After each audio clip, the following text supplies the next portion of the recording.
Shalom saudaraku, salam damai sejahtera di dalam kasih Kristus. Berjumpa lagi dengan saya, Didit Yuli. Di channel ini kita akan belajar bersama-sama berapologetika. Terima kasih bagi Bapak Ibu, Saudara yang sudah mendukung channel ini hingga channel ini berkembang sampai sekarang. Nah, dalam kesempatan kali ini saya mau menanggapi ceramah seorang ustadz, yaitu Ustadz Firanda. Mungkin Bapak Ibu sudah tidak asing lagi dengan beliau ini ya. Jadi beliau ini sering dalam kajiannya itu membahas Alkitab. Saya lama-lama kok kok nggak takut beliau gitu loh. Jadi jemaatnya itu lebih hafal kisah dalam Alkitab daripada kitab sucinya itu. Nah, apa yang dibahas oleh beliau kali ini itu lucu ya, sangat lucu, bahkan lebih lucu dari stand up komedi, mungkin lebih lucu juga dari saya. Nah, mari kita melihat video berikut ini. Jadi saya ingin menyampaikan bagaimana Adam versi Injil. Versi Injil. Kalau antum bawa Alkitab, silakan buka kitab Kejadian, ya, ayat 1 dan seterusnya. Saya bacakan dari Injil ya. Biar antum tahu betapa indahnya Islam. Antum bisa bandingkan dengan Adam versi Injil alaihissalam. Judulnya manusia jatuh ke dalam dosa. Ayat pertama. Adapun ular ialah yang paling cerdik dari segala binatang di darat yang dijadikan oleh Tuhan Allah. Jadi menurut Injil, hewan paling top siapa? Ular. Yang paling cerdas itu apa? Ular. Kalau kita biasanya kancil yang cerdas, ini ular yang paling cerdas. Ular itu berkata kepada perempuan itu. Jadi iblis datang dalam bentuk apa? Ular. Tentulah Allah berfirman. Jadi setan berkata, wahai Hawa. Jadi Hawa yang digoda. Kalau dalam Al-Quran apa? Adam. Tentulah Allah telah berfirman, semua pohon dalam taman ini jangan kamu makan buahnya, bukan? Benar kan Hawa? Lalu sahut perempuan itu kepada ular itu, buah pepohonan di dalam taman ini boleh kami makan. Tetapi tentang buah pohon yang ada di tengah-tengah taman, Allah berfirman, jangan kamu makan ataupun raba buah itu, nanti kamu mati. Lihat, di sini Hawa bercerita, Allah bilang sama kita, jangan kau Hawa dan Adam makan buah itu. Kalau makan nanti apa? Mati. Ternyata waktu mereka makan, mati atau tidak? Tidak. Berarti Allah ngibulin mereka. Paham atau tidak? Berarti dikibulin, ditakut-takutin. Waktu mereka makan, mereka tidak mati. Berarti Allah bohong dong. Ini yang buat narasinya ini salah dia waktu nyusun. Bagaimana teman-teman? Lucu? Lebih lucu dari stand up komedi. Yang pertama, Ustadz Firanda katakan bahwa ada kisah Adam dan Hawa versi Injil. Nyatanya tidak ada, tidak pernah ada Injil Matius, Markus, Lukas, Yohanes mencatat tentang kisah Adam dan Hawa.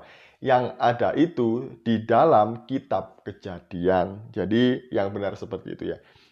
Nah, yang kedua, beliau tadi katakan bahwa Allah itu ngibulin Hawa ketika dalam cerita ini. Jadi Allah ngibulin Hawa atau Adam dan Hawa. Benarkah demikian?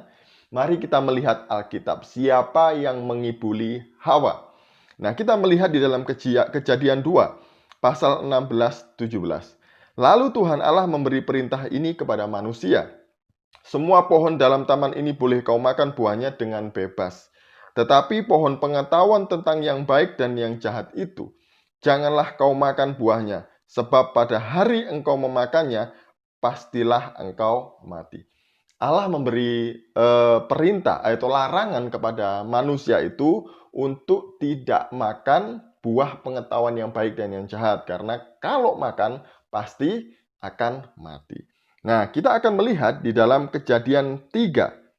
Siapa yang mengibuli manusia itu, yang mengibuli Hawa? Ayat yang keempat.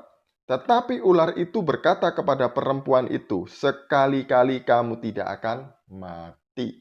Jadi yang ngibuli manusia itu adalah ular, bukan Allah. Karena Allah mengatakan, kalau kamu makan buah ini, kamu pasti mati. Tapi ular membalikkan perkataan Allah, kamu tidak akan mati. Sekali-sekali kamu tidak akan mati. Jadi yang ngibuli siapa? Ular atau iblis. Nah, kemudian kepada tuduhan yang lainnya bahwa Allah mengibuli, ternyata ketika makan buah itu manusia tidak mati. Nah, inilah kesalahan para ustadz yang sering membahas Alkitab, padahal mereka tidak mengerti apa-apa tentang Alkitab. Nah, menurut mereka seringkali berpikir bahwa kalau mereka Adam dan Hawa itu mati ya seketika itu langsung mati gitu ya. Padahal tidak seperti itu yang dikatakan di dalam Alkitab. Nah, memang pada dasarnya manusia itu Adam dan Hawa memang benar-benar yang pertama itu mengalami kematian secara fisik. Nah, kalau seandainya Adam dan Hawa tidak makan buah itu, apakah mereka hidup kekal? Ya mungkin saja, karena perintahnya adalah jangan makan buah itu. Kalau kamu makannya pasti mati. Ya kalau mereka tidak makannya, pasti mereka tidak mati. Nah, ini butuh kajian yang lebih dalam lagi untuk menjelaskan bagian ini.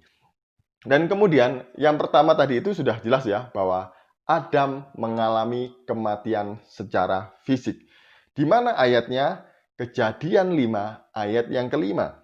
Jadi Adam mencapai umur 930 tahun lalu ia mati. Memang manusia mengalami kematian secara fisik yang pertama, tapi tidak saat itu juga.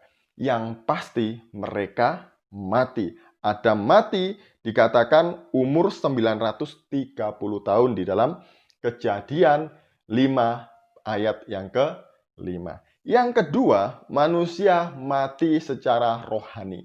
Jadi dulu ketika manusia belum jatuh di dalam dosa, mereka memiliki hubungan yang baik dengan Allah. Mereka bisa langsung menghadap Allah kapan saja, bercakap-cakap seperti biasa gitu ya.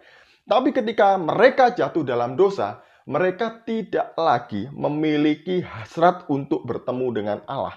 Karena kecenderungan manusia berdosa adalah menuruti keinginan dagingnya dan menentang Allah. Jadi terpisah dari Allah. Itu pengertian mati yang kedua.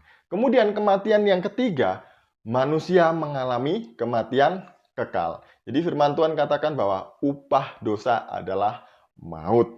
Nah, kematian kekal ini manusia karena dosa-dosa yang dilakukannya itu harusnya mereka masuk ke neraka. Mereka harusnya mendapatkan hukuman kekal sebab upah dosa adalah maut.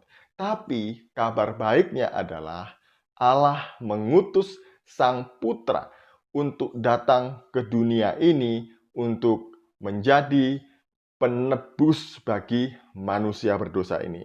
Nah, itulah kenapa Allah mengutus putranya datang ke dunia ini. Dengan satu tujuan, supaya manusia yang berdosa ini, yang percaya kepadanya, kepada nama Yesus itu, tidak binasa, melainkan mendapatkan hidup yang kekal.